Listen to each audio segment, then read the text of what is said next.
तस्वीर है। सीड को तैयार कैसे करना है, सबसे जो मैं समझता हूँ आज की प्रेजेंटेशन का जो इम्पोर्टेंट स्टेप है वो है सीड को कैसे आपने तैयार करना है और कैसे उसको ट्रीट करना है और आगे लगाना है।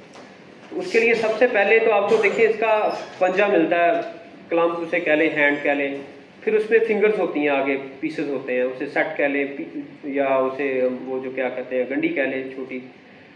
तो वो उसको छोटे पीसेस में तोड़ना है।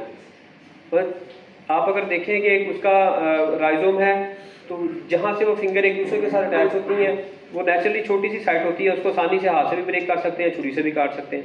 तो उसको छोटे पीसेस में काट लें और 2 से 3 दिन उसको आपने सायादार जगह पे जो हवादार हो, जहाँ पे अगर बरामदा है वेल एंड गुड, अगर बरामदा नहीं कोई कमरे में कर रहे हैं तो कमरे की दरवाजा और खिड़कियाँ क्रॉस होनी चाहिए, एक साइड से हवा आए और एक साइड से गुजरे। तो ऐसी जगह पे आप उसको रखें और कितने दिन के लिए, कम से कम 2 दिन के लिए और ज़्यादा से ज़्यादा 3 दिन के लिए रख लें।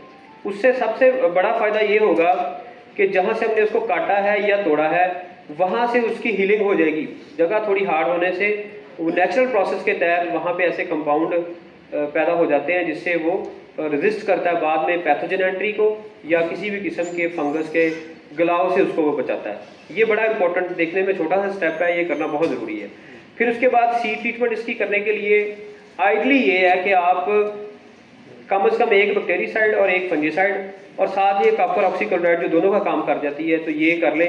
कॉपर ऑक्सीक्लोराइड 10 ग्राम पर लीटर ऑफ वाटर और मैंकोजेब 10 ग्राम पर लीटर ऑफ वाटर, और इसी तरह ये बेंजोथायोजोलिनोन ये 2 ml, ये बैक्टीरियासाइड है, 2 ml पर लीटर ऑफ वाटर इसका इस्तेमाल करना है। अगर ये अवेलेबल नहीं है किसी एरिया में तो मेडिकल स्टोर से या जो वेटरनरी स्टोर्स होते हैं वहाँ से स्ट्रेप्टोमाइसिन सल्फेट 1 ग्राम पर लीटर ऑफ वाटर वो लेके आप उसका सोल्यूशन बनाएं और उसमें सीड को डिप करें, जिसकी हार्डनिंग आपने 2 से 3 दिन करवा ली है। उसमें डिप करने के बाद फिर उसको फिर 1 दिन के लिए एयर ड्राई करना है।